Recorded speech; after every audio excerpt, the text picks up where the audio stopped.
Thanks for watching 4Color Commentary. I'm Mark Allen, and I'm here with a haul video. This was supposed to happen last week, but illness and some family difficulties, nothing serious, but just something that needed tended to by a family member in another part of the state, took me away from things, and so I'm back to share my haul video from the Neosho ArtCon in Neosho, Missouri, from the weekend before this last one. Okay, so that makes sense. All right, so the February 1st is when it fell on, and Neosho ArtCon is always I always love going to it, but as far as what is offered in the way of comics, it's always a little bit of a crapshoot. And so you know, want to make I always want to go, want to check it out because it's not that far, but you know, there's always the chance I may not come back with much. I don't think I've ever come back with nothing, however. So, but this time was quite quite pleasing, and I was happy to get it. So we're going to jump right in. You know, I like issues of the Comic Reader, and these are both I believe 1982 issues. Yes, 1982 issues of the Comic Reader. A lot of them, artists that I really like had early work in these. Okay. Such as a front cover by Mike Mignola, or Mignola, however you decide to pronounce his name, and got a Ghost Rider and Son of Satan on there. Okay, never been a big fan of the character Son of Satan for just obvious reasons, but I always liked Ghost Rider. But I do enjoy very much the work of Mike Mignola, and that's you know, some of his work there on the front.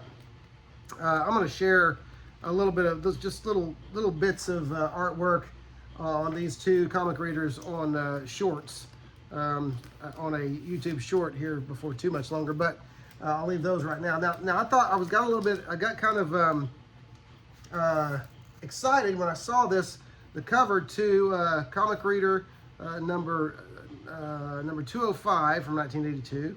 This was it said McFarlane. This Green Lantern cover said McFarlane. I thought, wow, is that a 1982 piece by Todd McFarlane? No, it's I think Ken McFarlane or Kevin McFarlane, something like that. It's another McFarlane. Not a bad cover though. Decent Hal Jordan Green Lantern cover there. And then on the back you got a wonderful Don Newton cover, which was actually an unused cover from a Batman comic. I don't remember which one, but the inside. In fact, let me just look that up very quickly for you, Batman, and for you guys who are like sticklers on the details. This is taken from a pencil cover that was done by Don Newton for the cover of Batman number 356, but left in the penciled stage when another cover was decided upon. So that is an unused Don Newton cover for Batman number 356. So nice. Of course, Don Newton's work is always top shelf, and so that's just a great cover there, or great illustration by Don Newton. All right, these two, by the way, I got from, and the following few I got from my good friend Jimmy Trammell, who works for the Tulsa World newspaper. Okay, entertainment writer. And next we have, by the way, if you can hear it, pardon the sound of the washing machine in the background. It used to bother me if life was overheard in my videos, until I noticed recently on a Benny Johnson video, and Benny Johnson, who has almost 3 million subscribers, that you can hear his kids sometimes squeal. He has little kids. You can hear them squealing in the background sometimes. So it doesn't bother me anymore. I thought if it's good enough for Benny, it's good enough for me. Okay, here's a giant size X-Men number 2 that I got from Jimmy's table. Nice shape. The square bound spine is looking good there. Jimmy always makes great deals at his tables, at his shows. There's a nice Gil Kane cover for a book of reprints, Neal Adams reprints of the classic Sentinels stories that Neal Adams illustrated. Here's a bit from there. So they are reprints, but my goodness, such great stuff. And maybe the first reprints of these stories. I'm not sure, but that would, you know, very close, if not the first reprints of those stories. And so just great stuff, you know. Neal Adams doing his, you know, great dramatic style with the panel breaking and the unusual panel arrangement, like so many artists now have done after, I might add, as far as I know, after Will Eisner did it first. And and if not first, then best. Okay, so one more panel, or one more spread from, one more look inside. There you go. Okay, so there's Giant Size X-Men #2. Again, great Gil Kane cover on there. Okay, and then a book that I'd always wanted, and it's probably mid-grade, what I would call mid-grade, which is fine in this case. Most of my books I like to have higher grade, but this was a great deal, and so I got this book, and this is one I've always wanted but never owned. This is Amazing Spider-Man Annual #5. This is The Secret of Peter Parker's Parents. And of course, this book, I won't give anything away for those who haven't read it before. This book, though, however, the main antagonist is the Red Skull, and this is where you find out that there was much more to Peter Parker's parents than meets the eye. There they are in there. At first, when I saw that, I thought, no, that's skin up down there. That's an Oklahoma term, skinned up. Okay, but no, that's just part of the page. They were made white figures so as not to, show anybody what they looked like on the cover there. So keep them ambiguous somewhat. Okay, which I thought was an interesting choice for cover, for cover design. But anyway, there you go. I always loved that cover, classic John Romita Sr. cover, and so I'm glad to have that book, and of course John Romita Sr. art inside, with a great, some great reprints and things in the back. Great stuff in the back. Spidey pinup, Day at the Daily Bugle, also illustrated by John Romita, Daddy Romita. Okay. There's some other reprints, but this was interesting. This I'd never seen before, so I'm not sure this has been reprinted in any other book. This is Spidey as we know him, but what if he were drawn by other artists for other publications? Imagine if he looked like these. So here's let me see if I can do this. Here's Spidey as we know him. But there's Spidey if drawn by other artists, and of course you can see Dick Tracy there. I should know. All of a sudden I forget Chester Gould.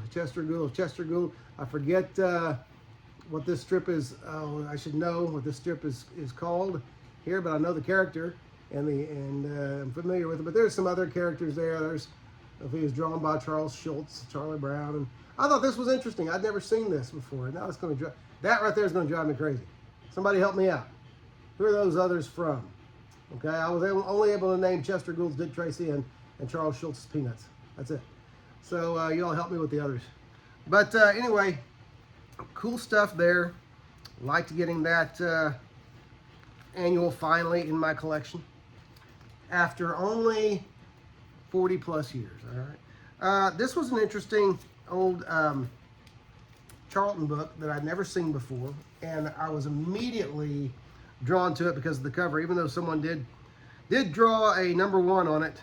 I guess that was in case other people didn't know it was a #1. #1 on the cover. This was Sam Glanzman. I'm sorry, Sam Glanzman was the artist, and I don't know much about Sam Glanzman, but I do. But just based on this one book, I've become a fan. There's the cover of Marco Polo. Marco Polo. Let me see. I think it was 1962. Yes, 1962 publication. Look at that. Just drink that in. The realism, the drama, and just very, very cool Marco Polo cover there. And this doesn't. You can get this fairly cheaply on eBay. I checked. It is based on an American International picture. All right. Here's the first splash page. Again, Sam Glanzman throughout. Just really cool stuff there. Okay. So great action, great realistic style there by Glanzman, and just really lots of fun. Can't wait to read this. Lots of fun to look at all throughout. Okay, and so there you go. Great stuff there. So that's I love that. I love that cover. I really, really do. Okay, so. All right, next up, and the last book that I got at Jimmy's table is another book I've never had before. Being a big Defenders fan, this is a nice gloss on this too. Giant Size Defenders number 2. I have Giant Size number 1. This is Giant Size Defenders number 2. With a nice glossy cover. And so great, another nice Gil Kane cover on them. I'm not sure if Gil Kane inks or does the actual art. I can't say. It can't. Maybe a bit of a Gil Kane Klaus Janson combo there. I'm not sure, but great stuff and great interior pencils by Gil Kane.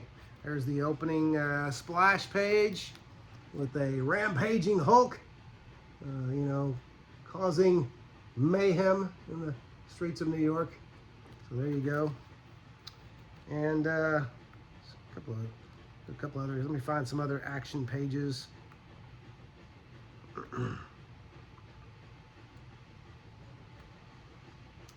This there's some cool mystical goings on with Doctor Strange and Valkyrie in there. All right.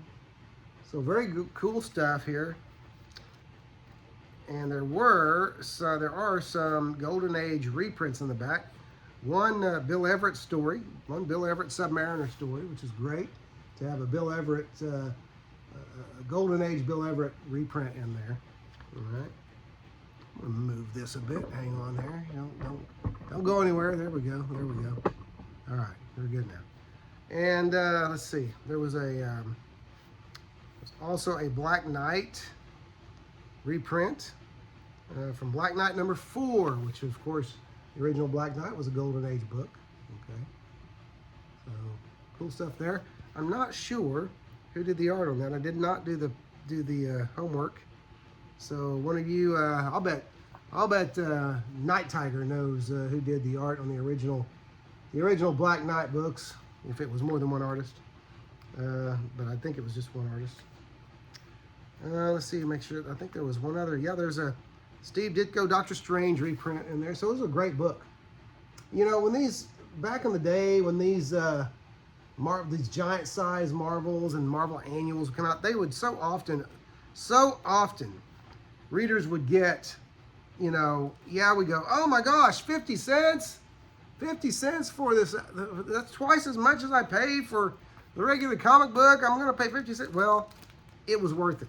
And honestly, I don't remember, I remember complaining when the prices of comics would go up, but I never remember complaining paying extra for an annual, because I knew that I was going to be getting, you know, my money's worth, if it was a Marvel annual especially. All right, so these next ones were from another dealer. I don't know, I didn't get his name. Shame on me, but so I can't hype him here. But anyway, got some nice additions for my Bronze Age Avengers run. I'm going to go ahead and a lot of these, within these is the first is George Perez's start on the Avengers title in the Bronze Age. I don't know which one. I don't want to open them all up, but here's they are all upper, you know, upper, what am I trying to say? Upper condition, upper grade, high grade. There you go. There you go. Had to shake the cobwebs loose. All right, Avengers 137 with that cover, Beast, you know, joining the Avengers. You know, the Beast bounds into the Avengers roster. So there you go. Very cool cover there. You have that great whirlwind cover, Gil Kane again on Avengers number 139. And so as the Wasp lay in the death's door there, I suppose. Prescription death. Oh my goodness. Prescription death.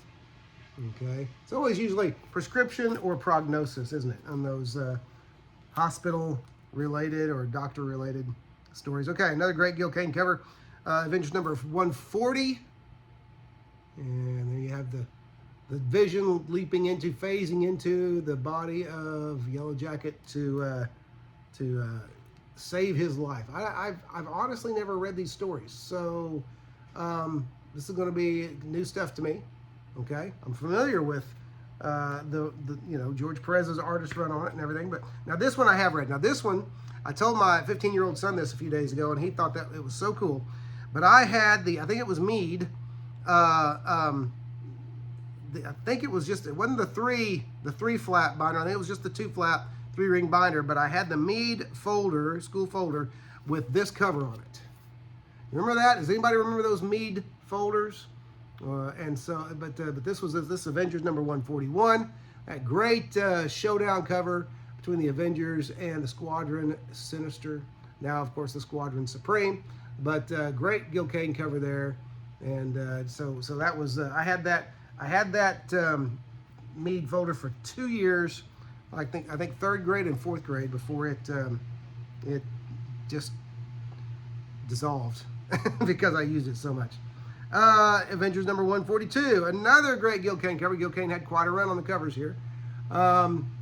With some of the Old West, Marvel Old West characters facing down the Avengers there.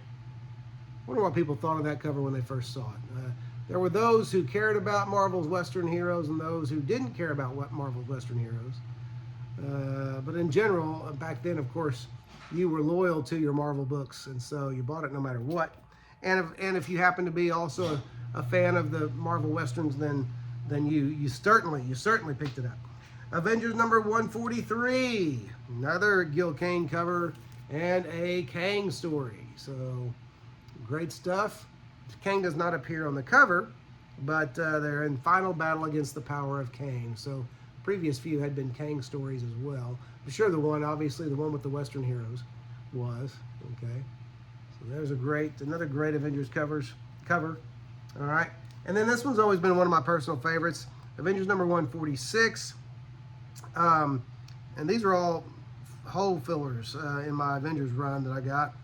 Avengers 146 with a beautiful, partially black cover with another Gil Kane cover with the Avengers in the Uncanny Assassin sights there. I love that cover. And so that's Avengers number 146, and it is a fun, wonderful cover there. Great cover. Okay. And then last Avengers book here, Avengers number 148. 148. So there you go on that one. A nice Jack Kirby cover, So I think that's Jack Kirby. Yeah, that's Kirby. That's two Kirby to be Buckler's, Rich Buckler's Kirby imitation. And this is not, by the way, this is not a higher grade one. This has got some dinge on the white cover, but still very, very readable and still quite presentable. All right. All right. Last Avengers cover. Here's some, let me see. Let me go to, try to keep things in some semblance of an order here. I love the Marvel Classics comics. So let me present these to you in order. I have number 1, though I don't remember what the story is on it, but here's the Time Machine. This Marvel Classics Comics number 2. Another great Gil Kane cover. I guess I'm going to entitle this something like Great Comic Haul from Neosho ArtCon, featuring many Gil Kane covers or something like that. Lots of Gil Kane. But anyway, great cover there. All right. Here is a great cover. More of a lower grade copy, but Marvel Classics Comics number 14, War of the Worlds. That's, of course, a classic. All right, so I don't know who did that cover. I couldn't see. One of these Marvel Classics Comics, however, has the art job done by, and it even says it on the inside cover. The inside cover is where you always got the creator's information in these books. It wasn't on the first page at the bottom. It was, or it's on the first page somewhere. It was always on the inside, the front inside cover. And it was the Filipino tribe, otherwise known as the Tribe, but it said on there, the Filipino tribe did the art. So lots of different gentlemen did the art on this. Lots of talented gentlemen did the art on one of these. It was either the Time Machine or the War of the Worlds, or my next one, which is Marvel Classics Comics number 32, also low grade, but on these I get them no matter what, just to try to get the run done. White Fang, another Gil Kane cover. But in one of these, the Filipino tribe does the art, and all of them have art done by a Filipino artist. So anyway, there you go. Great cover there. All right, next, let's go to some more Marvel, good classic Marvel stuff. The last 2 Marvel items. This one I got because I am kind of slowly working on a complete Marvel 2-in-1 run, and this one is an issue I've never read before, And so this is The Thing versus Hyperion. Now, a bit of a one-sided battle, you would think, but of course the Thing is, Ben Grimm is very plucky. You know, he doesn't give up easily. He's not on the strength level of Hyperion, of course, but he does have Thundra on his side, and she's helping him in this story. I did look into it, just flip through it, thinking, oh, that's going to be fun to read. Another Ron Wilson. I don't know what percentage of the Marvel 2-in-1s Ron Wilson did the art for, but it was over half, I believe. Ron Wilson doing the art there. And I got another Marvel annual that I've never owned. This is Fantastic Four number 10. It is a reprint of the annual that first contained the marriage of Reed and Sue. This one, I believe, though, is a John Buscema cover, and this is a reprint of the story. And I think something extra in the back as well, but fun stuff here, and it's classic Marvel.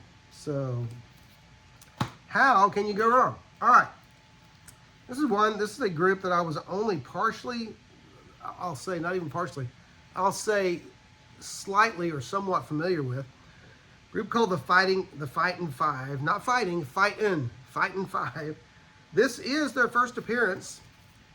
Don't know what year, but it's a 12-cent Charlton comic, the Fightin' Five, and happy to have it. I like Silver Age first appearances, no matter who they are. The only drawback, it does have, somebody did a mail order, did one of the mail order offers, and so the little square coupon is missing out of the ad page, which means it's missing about a panel and a half of story on the other side. But that's okay. It's just cool. I'm going to read the story, and it's going to be kind of cool to have another Silver Age first appearance. And so if you remember, if you watch my videos, you may remember a couple of years ago I got the first appearance of Peter Cannon Thunderbolt. You know, another Silver Age first, and so that was really cool. I would love to getting that. All right, this is a Detective Comics that I've been looking to reacquire again for a while, and it is one of the few stories in the run by Mike W. Barr and Alan Davis doing art, and Paul Neary, of course, inking. It's a Detective Comics number 570 with that wonderful Joker and Catwoman cover on there, and Batman getting a lash right to the face. That can't feel good. It can't feel good. And so take in that cover. That is an amazing cover. Love that cover. And so love that book. And so I was glad to get that again. And these two more here. With this, I finished a Charlton run, a run of a Charlton title, and these are nice high-grade books with early John Byrne. Some of you maybe have already guessed down to, at least narrowed it down to two different titles, but this is Space 1999 number 4.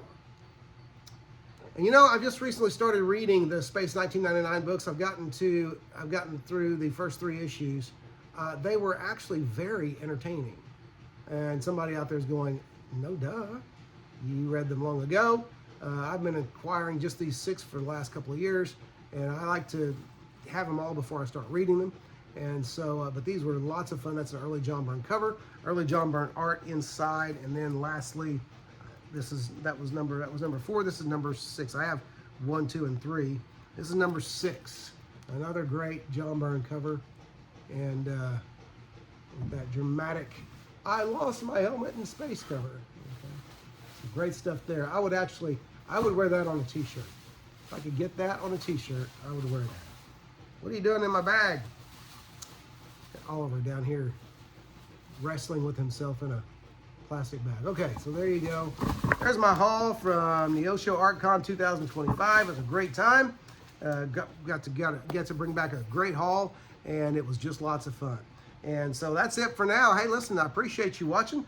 Finally made it over 1,000 subscribers, and so that was exciting. So now I can just kind of and just forget it. That was the goal, and whatever happens after this is great. I'm just going to keep making videos, keep sharing my enjoyment of this medium, and I hope you'll keep coming back, and I hope you'll like, comment, and subscribe, especially comment, which I always say. I want to know what books of these that you have and what you enjoyed and that kind of thing, and just like to read the comments. And so anyway, but that's it. For now, thanks for watching Four Color Commentary, and I'll see you next video.